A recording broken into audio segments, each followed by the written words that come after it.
And so essentially what we have here is you can see that this was the start of your FTX collapse. We kind of chopped here. We started to break down. You held this low, which short term is a positive, and we've bounced up.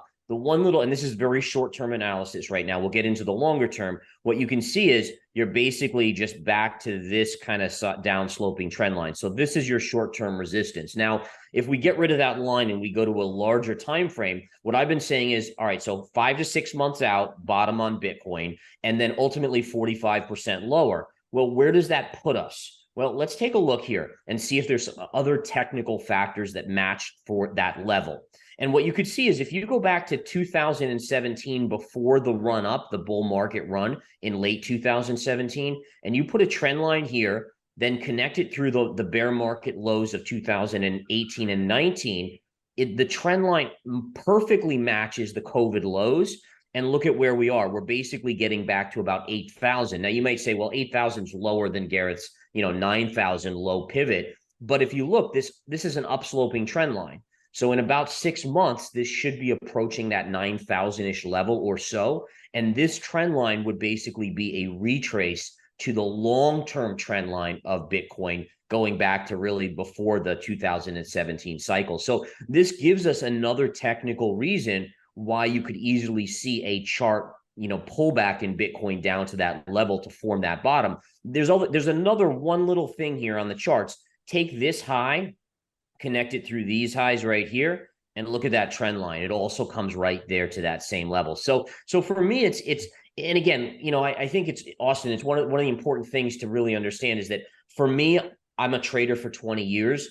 Bitcoin may not get down to 9,000, and I fully understand that.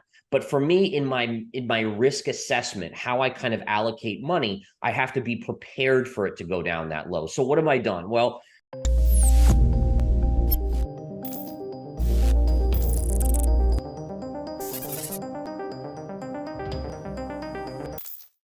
the monumental collapse of FTX will go down as one of the biggest corporate scandals of all time. But at least Sam Bankman-Fried, or SBF, is sorry. On November 22nd, the disgraced founder of FTX penned a letter to his former employees describing his role in the company's bankruptcy. Bitcoin and the broader crypto market have been reeling in the wake of the scandal. While this has allowed many diamond-handed hodlers to accumulate more BTC on the cheap, institutional investors are using this opportunity to short the market. We may finally get that final capitulation to round out the current 4-year cycle. Hello and welcome to Money Talks. In today's video, Gareth Soloway, who is the president and chief market strategist at InTheMoneyStocks.com, updates about the key reasons why Bitcoin price is going down, why the FTX collapse was much needed in the crypto space, and his thoughts on Bitcoin bottoming and crypto winter. Not a whole lot. I mean, everything kind of like you said before we started the interview is different, but at the same time, it's the same. Crypto's still stuck in this bear market, bear winter type thing. We've obviously since Dubai, we've had the FTX collapse, and that's just earth shattering. But at the same time, I know this sounds weird, but it's almost like something that I wanted to see happen so that I knew that we were getting close to the end of the bear market. And again, it's not like it's tomorrow or next week, but this is the final flush out in crypto that is now starting. So I think that's you always try to look at things on the positive side, at least I do. And I think that's the positive take here is that it's a horrendous situation, but this should be the final flush out of crypto before it bottoms.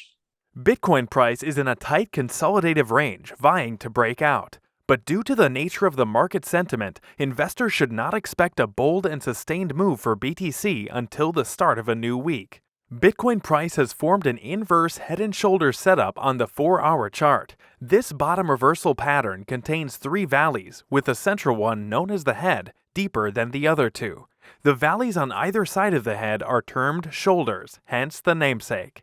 Yeah, so I think it is playing out like I thought. I did have no idea that FTX was going to be the situation that it was. But what you find out is in bear markets, it's essentially the tide goes out, or essentially the money stops. It dries up for all of these cryptos. And you see who's wearing a bathing suit when that tide goes out, right? So, who's being shady, that's revealed, and then who's being legitimate that survives, and they're going to be the ones that thrive in the new bull market. So I think that's the key, is that this happens. I mean, you could go back to 2008, Lehman Brothers. I mean, Lehman made some very poor bets, and it filed for bankruptcy. It was kind of an earth-shattering event back in 08. The markets took about 6 months from there to bottom, so that kind of gauges me, where I'm saying, okay, I think with 5 or 6 months out from the FTX collapse, you likely reach a bottom in crypto. Now, whether that's 12,000 or 9,000, I'm a little shaky on that, but I do think that's the key. And then if we go back to like the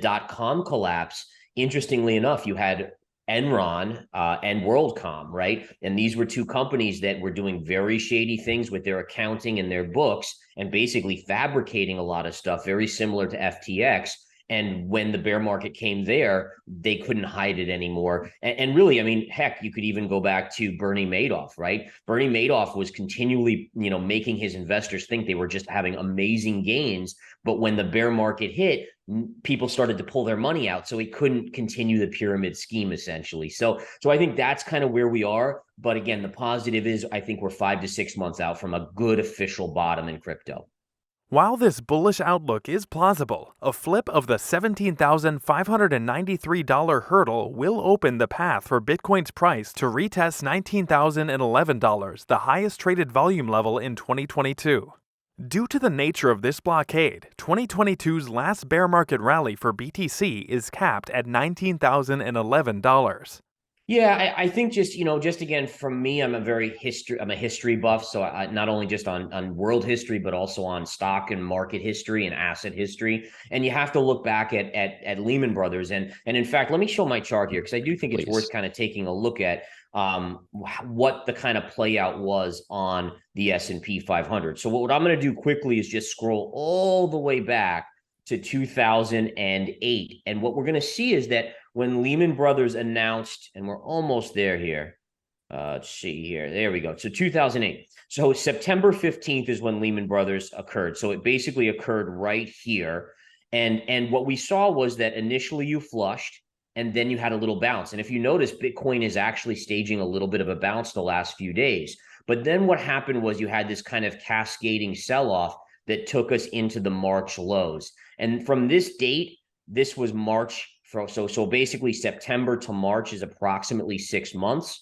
And that again makes me think that you still have some downside, because there is deleveraging that will occur. And I think this is one of the things that a lot of newer investors don't understand, is that you have companies out there that are involved. They had investments with FTX, and now they're distressed. And what they're going to have to do is they're going to have to sell off assets to become less stressed. And so that's going to be Bitcoin holdings, Ethereum holdings, other coin holdings. And so you're going to have this kind of multi-month period where there's just going to be pressure on crypto in general because of the deleveraging that has to go on in the system. So I think that's what happened with Lehman Brothers. And you saw this kind of collapse. Now, what's fascinating is when the S&P bottomed in March 09, the Fed began quantitative easing. Now, the Fed is not going to do quantitative easing in this scenario, but that's okay, because there's something else that will mark the bottom in crypto. And that, for me, is when you get a regulatory framework which creates transparency, right? And again, you could argue whether you think the government will overregulate or not. They probably will slightly, but I think we all have to agree at this point, you have to have protections for regular investors, where you can't have these scenarios continue to occur. Terra Luna, Celsius, now obviously FTX.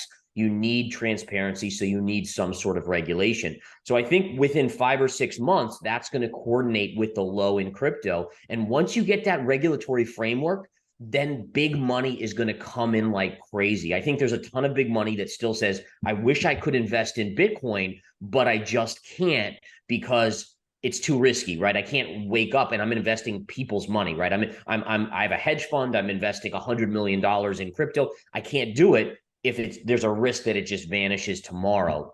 Once you get regulation and transparency, you will see that money come in. And the other thing to point out on that chart of the S&P 500, not only was it a 6-month time frame, but there was essentially a drop in the S&P of about 45% from the Lehman Brothers breaking collapse story. And so what that does to me is I looked at it and I said, okay, from FTX, what would be a 45% drop in Bitcoin? And it's basically around 10,000 to 9,000. So that gives me a basis to where I think we could see that ultimate low. Doesn't mean it's going to happen, but for me, it's all about looking at history and kind of matching things up.